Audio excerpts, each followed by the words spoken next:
One of the places that the district is trying to change student outcomes is in East Austin.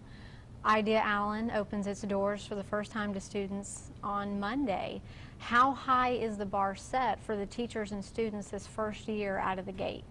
Well, of course, at minimum, we want all of our schools to meet and exceed state, federal standards, and our other strategic plan outcomes and targets that are related to some of the things that are more, and while they're quantifiable, they are about like participation and attendance and fine arts and athletics. We have a lot of other things in there. But we expect every school, including Idea Allen, to ideally be an exemplary school. We don't want to lower that standard for any AISD school. And exemplary to us, yes, is tied to the state expectations, but it's also tied to our expectations as a community around our strategic plan. So no school in AISD gets to skip a target. There are no special concessions for anyone. And so like every other school in AISD, we expect those targets to be met. How hands-on will you be, will your staff be with Idea Allen? Will you be on the campus a lot, and how much? Well, as any principal will probably tell you in the district, that I give them, I really believe in, distributive leadership. I believe that I am too far away from schools and classrooms to be able to making calls for those buildings day in and day out. So they'll be treated like any other principal. If you do a great job, you get far more autonomy and flexibility from the superintendent and from the administration. If you become a multi-year academically unacceptable school or struggling school, or you are not meeting other expectations, then it is very clear that I will absolutely interject the rest of the system and supports into a school. So I would anticipate that I will do as I've always done: let principals lead their schools, lead their staffs, and work with their communities for the outcomes they're expected to achieve. I can't hold people accountable if I micromanage them.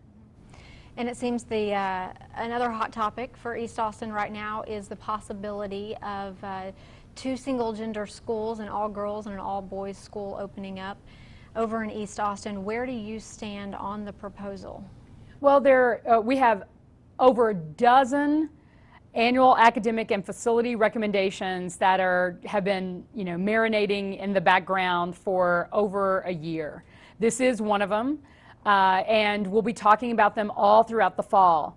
This is one approach to potentially making a big lift in 2 struggling middle schools that have been academically unacceptable for over 10 years.